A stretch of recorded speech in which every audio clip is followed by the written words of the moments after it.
Good morning.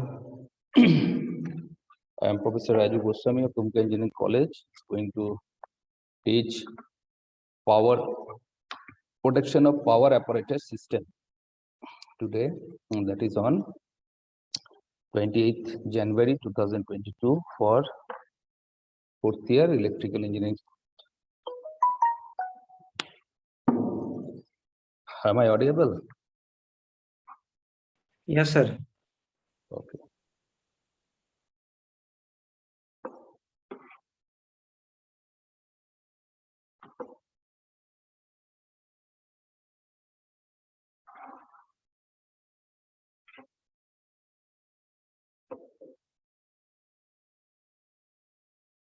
Okay so आज का topic जो है वो है वैक्यूम सर्किट ब्रेकर।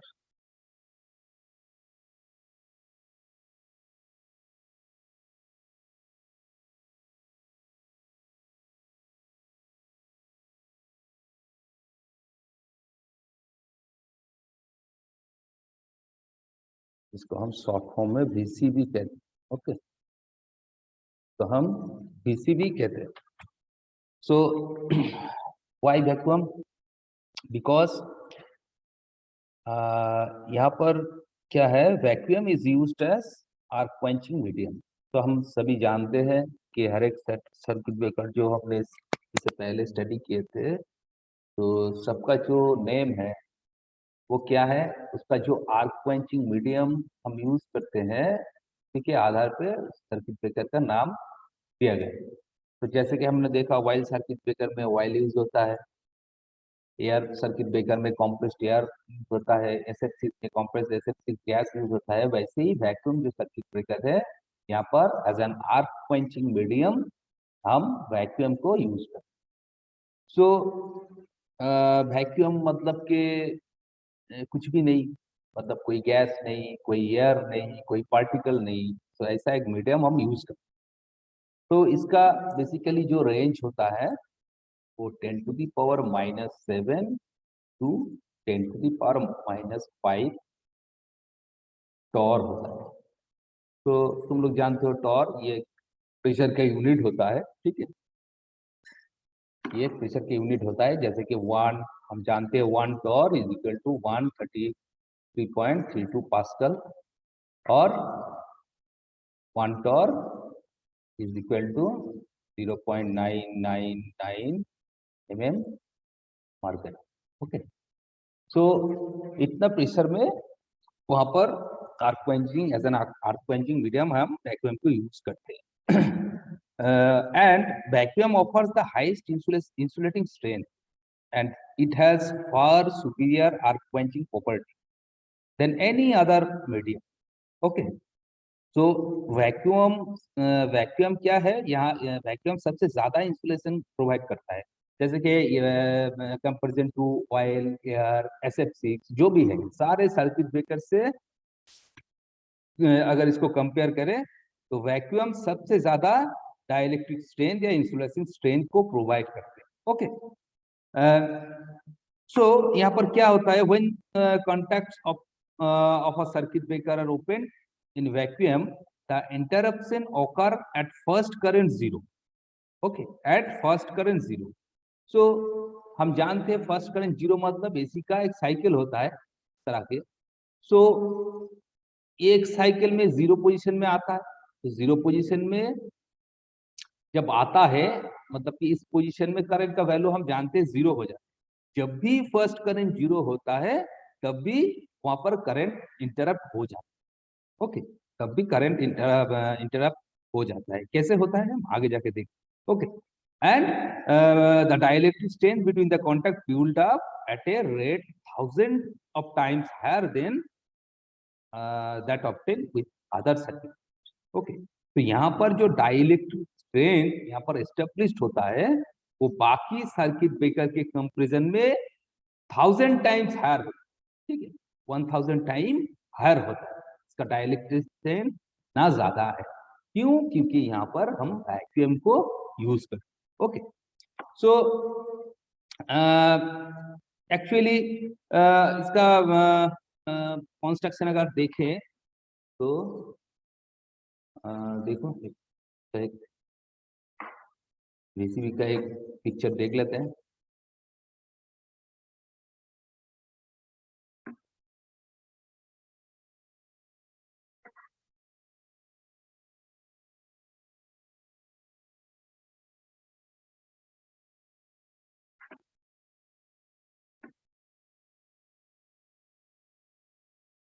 तो ये हमारा एक वैक्यूम सर्किट ब्रेकर है। ओके, वैक्यूम सर्किट ब्रेकर का एक फिगर है। तो यहाँ पर देखो यहाँ पर हमारा दो कॉन्टैक्ट्स है, जैसे कि सभी सर्किट ब्रेकर में होता है। सो एक फिक्स्ड कॉन्टैक्ट रहता है, यहाँ पर एक मूविंग कॉन्टैक्ट रहते हैं, और ऊपर का जो एक वेसल है, इंसुलेटिंग वेसल, जो नेचुरली ग्लास का बना रहता है।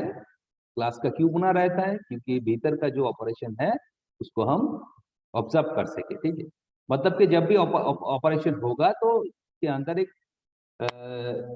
जो कलर है वो थोड़ा मिल्की कलर का हो जाता है, जैसे हमें मालूम पड़ता है कि यहाँ पर ऑपरेट कर लिया है। ठीक है, तो ये एक सील की तरह काम करता है, ऊपर का ये जो ग्लास का जो वेसल। अच्छा, इसके भीतर देखो यहाँ पर ये जो है दोनों तरफ ये क्या है? ये वेपर कंडेंसेशन सील्ड इस सील्ड वेपर कंडेंसेशन जो सील्ड है। अच्छा, इस सील्ड के ऊपर एक सेरामिक सील भी दिया जाता है। इंसुलेशन पर्पस एक सेरामिक सील भी इसके ऊपर दिया जाता है। और ये जो अंदर का जो सील्ड देख रहे हो, ये वेपर कंडेंसेशन सील्ड है। वेपर कंडेंसेशन सील मतलब जब भी का ये जो कांटेक्ट है, कांटेक्ट से में जो हमारा जो मेटल का वेपराइजेशन होता है, यहाँ पर बहुत सारा आयंस वगैरह यहाँ पर आता है, तो ये अगर यहाँ से बाहर ना जाने पाए, ये इसके लिए प्रोटेक्शन दिया, तो हम वेपर कंडीशन सील कहते हैं। ओके, एंड यहाँ पर देखो, यहाँ पर ये जो मूविंग कॉन्टैक्ट है, यहाँ पर एक बेलो लगाया जाता है सील के थ्रू। जब भी ये मूविंग कॉन्टैक्ट यहाँ पर मूव करता है तो ये बेलो काम करता है। ठीक है, तो बेसिकली यही हमारा पार्ट है। ठीक है, यही कंस्ट्रक्शनल पार्ट है।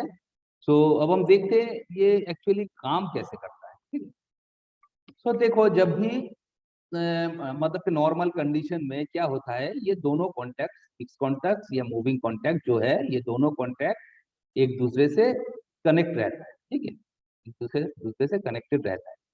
लेकिन जब भी सिस्टम में कोई भी फॉल्ट आ जाएगा, तब क्या होता है? तब यहाँ पर ये जो हमारा मूविंग कॉन्टैक्ट है, जैसे कि हर एक सर्किट ब्रेकर में ही होता है, मैंने कई बार बोला है। तो यहाँ पर जब भी फॉल्ट आएगा तो ये जो हमारा मूविंग कॉन्टैक्ट है, ये मूविंग कॉन्टैक्ट सेपरेट होना स्टार्ट कर देगा, मतलब फिक्स कॉन्टैक्ट से ये दूर जाना स्टार्ट कर। तो जब ऐसा होगा तो जनरली इसके अंदर एक आर्क प्रोड्यूस। तो यहाँ पर एक क्वेश्चन मन में क्वेश्चन आ सकता है कि यहाँ पर आर्क कहाँ से आता है? क्योंकि हम तो यहाँ पर as an arc quenching medium vacuum को यूज करते हैं। तो हम जानते हैं वैक्यूम मतलब वहां पर किसी टाइप का कोई गैस, किसी टाइप का एयर, गैस हो, एयर हो, या फिर किसी टाइप का पार्टिकल्स वहां पर तो मौजूद नहीं हो।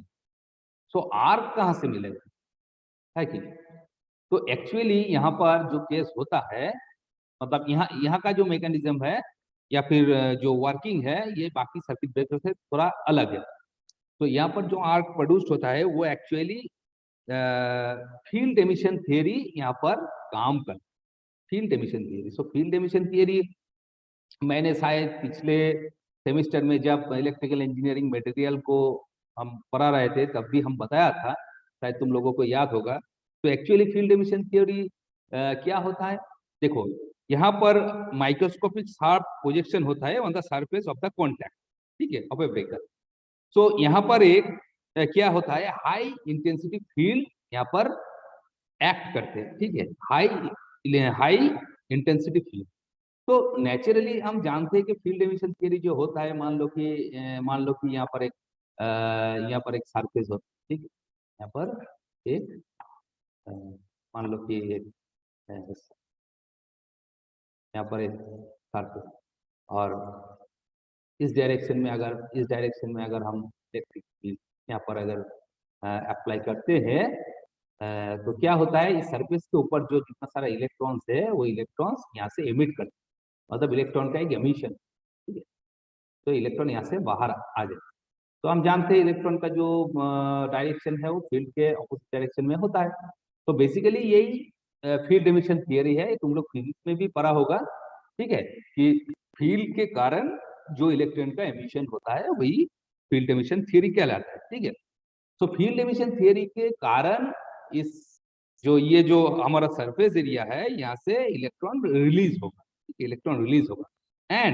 एंड यहाँ पर जो प्रोजेक्शन है, प्रोजेक्शन इतना स्मॉल, वहां पर छोटा छोटा प्रोजेक्शन है, इसलिए वहां पर जो करंट डेंसिटी है, करंट डेंसिटी बहुत हाई होता है। तो करंट डेंसिटी हाई होने की वजह से यहाँ पर एक हीट भी प्रोड्यूस होता है।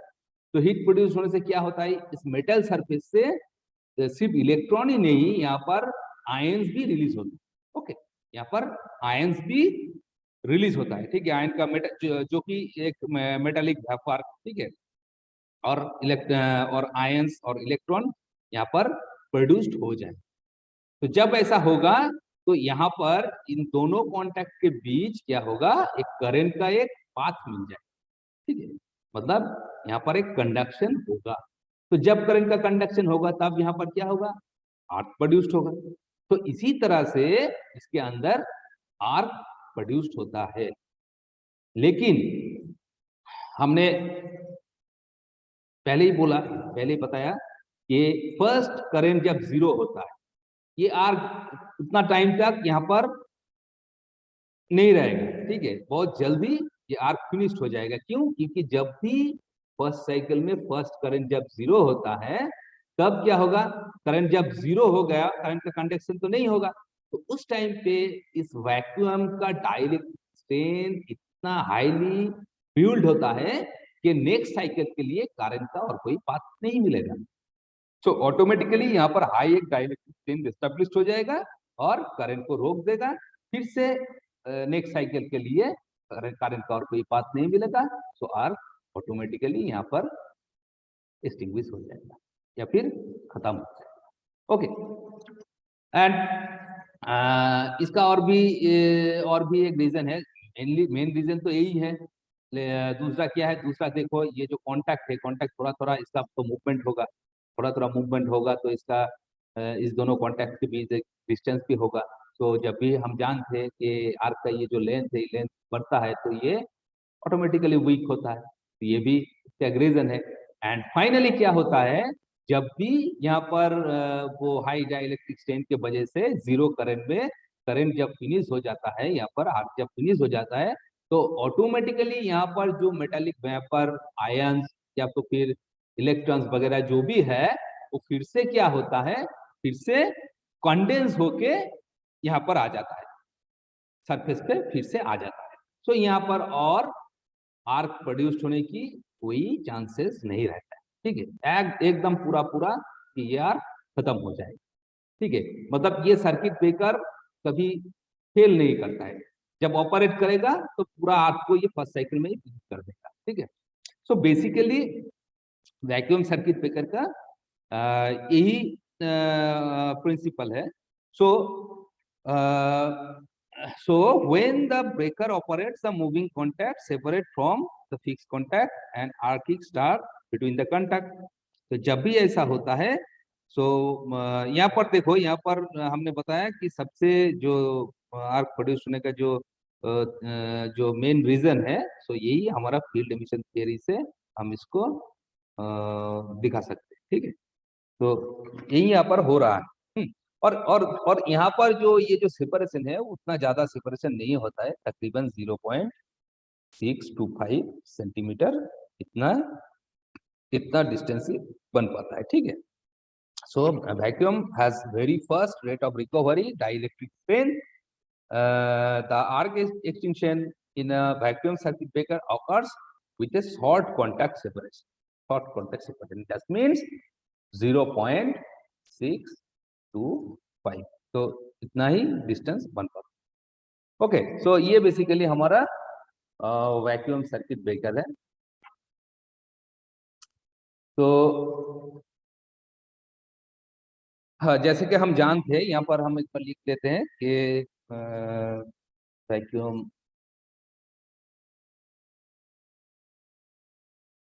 Has very fast rate of recovery of dielectric strain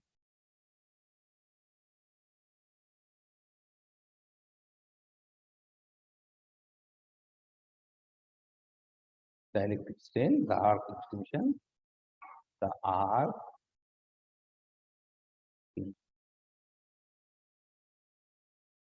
in a vacuum,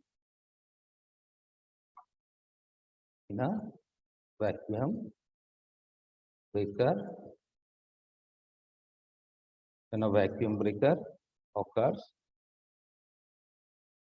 with a short contact separation. That means say 0.625. तो इसको याद रखना है कि ये कॉम्पिटिटिव एग्जाम में या फिर एमसीक्यू में ये क्वेश्चन आता है, आ सकता है, ठीक है। और यहाँ पर सर्किट ब्रेकर का जो प्रेशर होता है, ये जो वैक्यूम का, तो इसका रेंज जो है 10⁻⁷ से 10⁻⁵। तो इसको भी, ये डेटा को भी याद रखना, क्योंकि ये भी कॉम्पिटिटिव एग्जाम में क्वेश्चन आता है, ठीक है। तो ये बेसिकली इतना ही डिस्टेंस, इतना ही सेपरेशन होता है। और एक इम्पॉर्टेंट बात यहाँ पर, जो सबसे इम्पोर्टेंट बात है, जैसे कि हमारा जो द माइक्रोस्कोपिक प्रोजेक्शन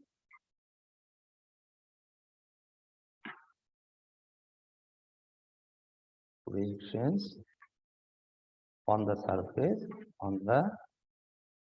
जैसे कि मैंने बताया, surface of contact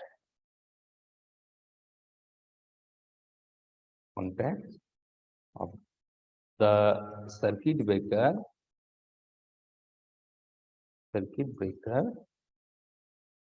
act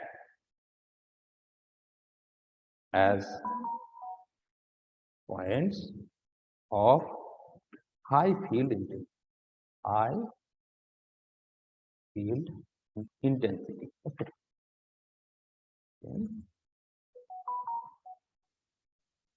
So resulting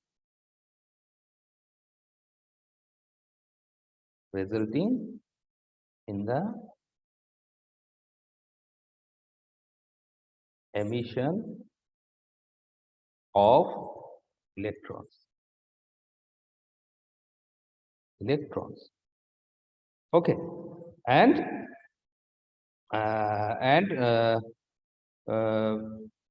the production of arc is due to production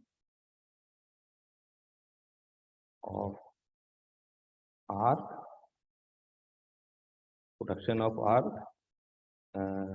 due to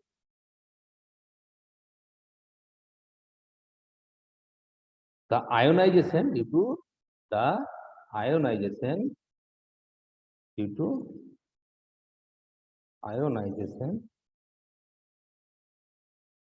of metal ions and depend very much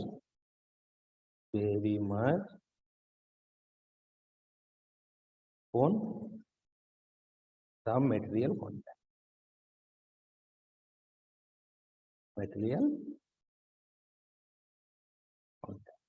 Okay. तो ये पॉइंट को याद रखना। This is explain by field emission theory. तो यही basically काम करता है, जिसके वजह से वहां पर आर्क प्रोड्यूस होता है। ओके। सो अब देखो, सर्किट ब्रेकर का तो कंस्ट्रक्शन हमने देखा, कैसे काम करता है, ये भी देख लिया। अब इसका कुछ एडवांटेज, बाकी सर्किट ब्रेकर का जैसे एडवांटेज डिसएडवांटेज होता है, तो यहाँ पर भी कुछ एडवांटेज डिसएडवांटेज हमें देखने को मिलता है। ओके, सो हम देख लेते हैं इसका एडवांटेज क्या है।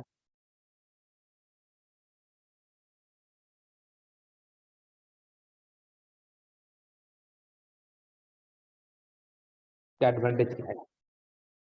तो पहला point, they are compact, they are compact, reliable and have longer life। ये सर्किट ब्रेकर कॉम्पैक्ट होता है, रिलायबल होता है। ठीक है, रिलायबल मतलब मैंने बताया ये ऑपरेट करेगा तो आपको पॉइंट करेगा ही करेगा। ठीक है, तो ये रिलायबल होता है एंड सर्किट ब्रेकर का लाइफ जो है बहुत लॉन्ग होता है। ठीक है, लॉन्गर लाइफ, ये हमारा फर्स्ट एडवांटेज। अब सेकेंड पॉइंट हम देख लेते हैं। There are there are no fire hazard. Fire hazard का कोई यहाँ पर चांसेस नहीं है, क्योंकि कोई इसके अंदर हम जानते हैं वैक्यूम ही रहता है, कोई हैजर्ड गैस भी नहीं रहता है, इसके अंदर ऑयल भी नहीं रहता है, तो फायर का जो चांसेस है यहाँ पर नहीं है। ठीक है, तो ये हमारा सेकेंड पॉइंट। अच्छा, अब थर्ड पॉइंट देख लेते हैं। Third point, there is no generation of gas, there is no generation of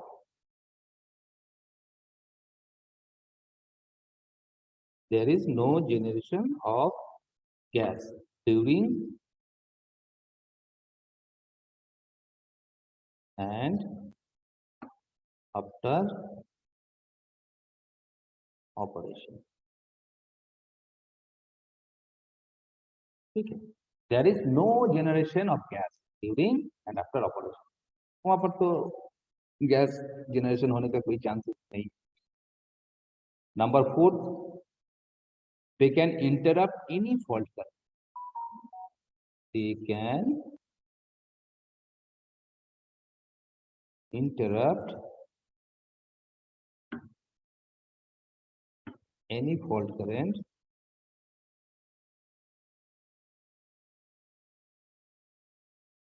and the outstanding feature and the outstanding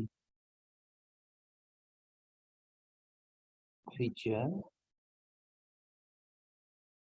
of of a vacuum circuit breaker VCB is that it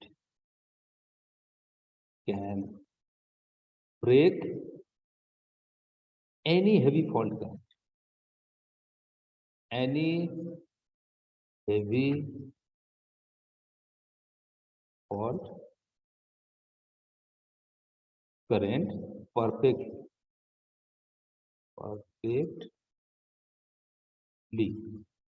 just before contact reach definite open position। Okay, just before the contact reach the definite open position। Next one is they require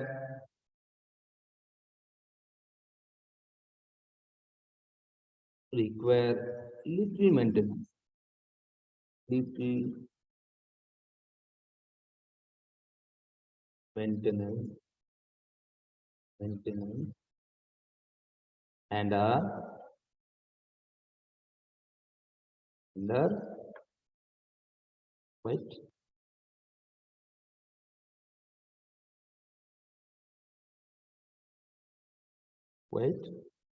in operation। They require they require little maintenance and are quite in operation. Why little maintenance? Because देखो oil circuit breaker में oil रहता है, ठीक है? तो oil oil के अंदर बहुत सारा जो कार्बोनाइजिंग की वजह से कार्बन पार्टिकल होता है, तो उसको मेंटेनेंस बहुत जरूरत होता है। एयर एयर सर्किट ब्रेकर जो है एसएफसी जो है वो उसको रिजर्वायर में स्टोर करके रखना पड़ता है, उसके लिए भी अलग से मेंटेनेंस की जरूरत पड़ता है। लेकिन यहाँ पर जो है यहाँ पर मेंटेनेंस बहुत लिटिल होता है, बहुत कम होता है, उतना ज्यादा नहीं होता है वैक्यूम सर्किट ब्रेकर, ठीक है। तो ये हमारा फिफ्थ पॉइंट। एंड इसके बाद छठा पॉइंट को देख लेते हैं। They can successfully withstand lighting third, they can successfully withstand lightning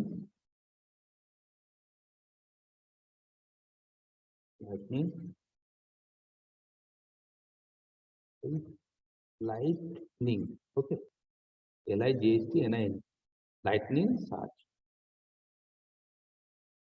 तो ये सक्सेसफुली लाइटनिंग सर्च को विथस्टैंड करता है, ओके। तो ये हमारा छठा पॉइंट है। अब नेक्स्ट पॉइंट देख लेते हैं। नेक्स्ट है they have low arc energy, they have low arc energy, they have low arc energy because वहां पर तो हम वैक्यूम यूज करते हैं, सो उसके अंदर ज्यादा आर्क एनर्जी प्रोड्यूस होने का जो कारण है, जैसे कि गैस हो, एयर हो, या फिर बहुत सारा पार्टिकल हो, तो वहां पर तो नहीं रहता है। तो यहाँ पर आर्क एनर्जी जो बनता है, हम जानते हैं फील्ड इन्वेस्टिगेशन थ्योरी के द्वारा हम जानते हैं कि वहां पर जो आर्क बनता है वही जो इलेक्ट्रॉन एमिटेड होता है सरफेस से, उस इलेक्ट्रॉन और आयन से ही आर्क बनता है, जो कि बहुत लिटिल होता है, ठीक है। तो ये एक बहुत बेहतरीन एक एडवांटेज है फिजिक्स। एंड जो फाइनल पॉइंट है नंबर 8, तो नंबर 8 क्या है? They have long inertia, they have long inertia and hence require small power for control mechanism, hence require smaller power for control mechanism, for control mechanism, okay.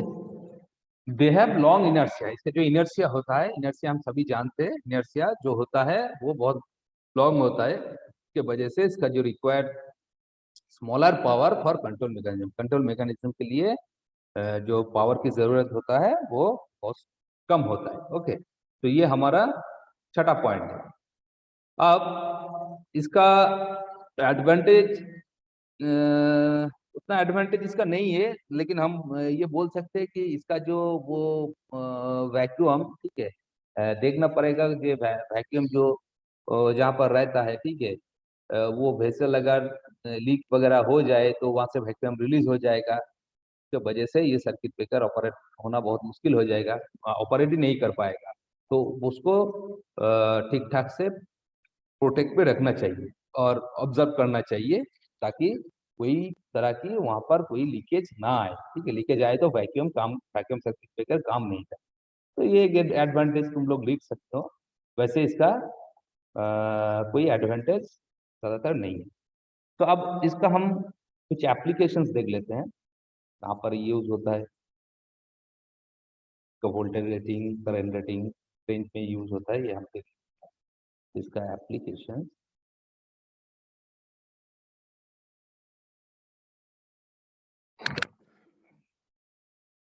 इसका जो application है, जैसे कि for a country like India, where distance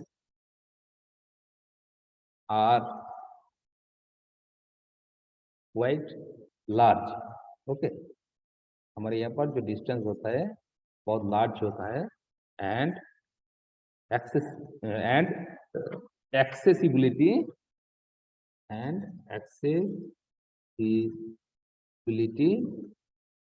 to remote areas difficult. To remote areas difficult. The installation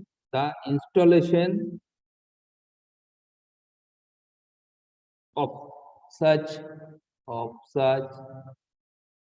outdoor maintenance free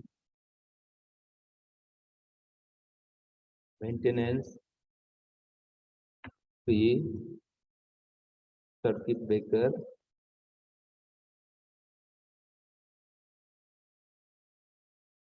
breakers should prove a definite advantage.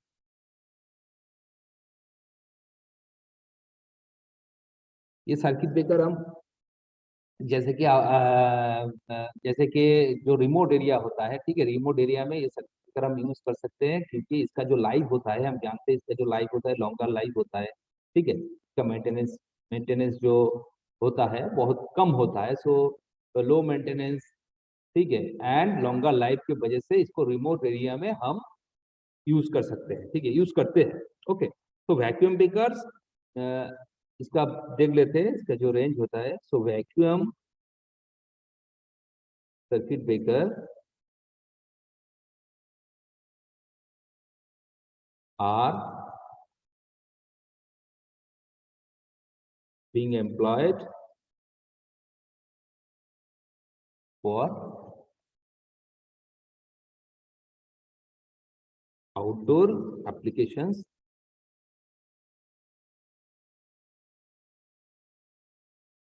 ranging from 22 kV to 66, 22 kV से 66 kV तक इस circuit breaker को हम use कर सकते हैं। इसके ज्यादा अगर वोल्टेज हो जाएगा तो वहां पर जो इंस्टॉलेशन है वो इंस्टॉलेशन ब्रेक कर सकता है। इसके इसके ऊपर हाई रेंज में हम जानते हैं 132 132 या 132 के ऊपर हम एयर सर्किट करीब, और बहुत ज्यादा वोल्टेज होगा तो हम वहां पर SF6 यूज कर सकते हैं, ठीक है। तो ये वैक्यूम सर्किट ब्रेकर का रेंज होता है 22 kV to 66 kV, and even with limited rating to say 60 to 100 MV हमारा पावर का rating, and even with limited rating to से 60 to 100 MV, ठीक है। They are suitable for a majority of application in rural, ठीक है, ये तो हमने बता ही दिया। दे आर सुइटेबल for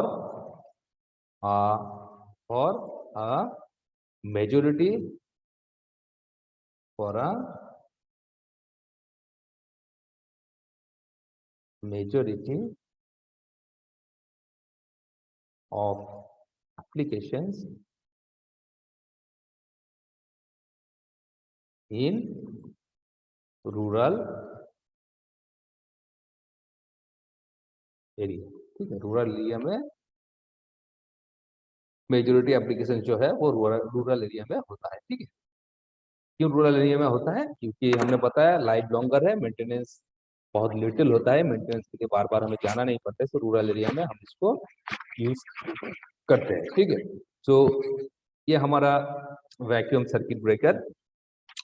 तो यहाँ पर हमारा जो मेन 4 सर्किट ब्रेकर है वो टोटल कंप्लीट हो गया। ठीक है, अब इसके बाद सर्किट ब्रेकर का जो रेटिंग होता है, ठीक है, तो उस रेटिंग को लेके हम डिस्कस करेंगे। ठीक है, तो हमारा जो नेक्स्ट टॉपिक है वो क्या है,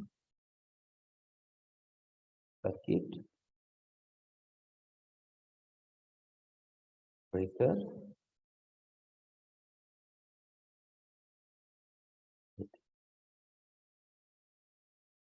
सर्किट ब्रेकर रेटिंग।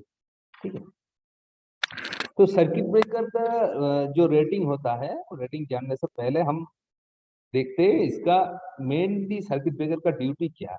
ठीक है, इसका जो ड्यूटी होता है वो क्या है। तो फर्स्ट क्या होता है, it must be capable of opening the faulty circuit and breaking the fault current. ठीक है, तो circuit breaker is required to perform 3 duties, mainly 3 duties. Okay, first क्या है, it must be capable of opening the faulty circuit, opening the faulty circuit and breaking the fault current, and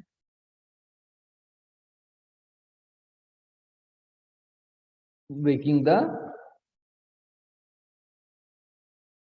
fault current। ठीक है, ये circuit breaker का first duty. Second क्या है, it must be capable of being closed on to a fault। it must be capable of being closed on to a fault। ये हमारा दूसरा duty. And number third, it must B, अभी time तो 1 minute time बचा है। ठीक है, अगर कट जाएगा तो ठीक 5 मिनट बाद फिर से ज्वाइन हो। It must be capable of carrying fault current, carrying fault current for a short time, for a short time while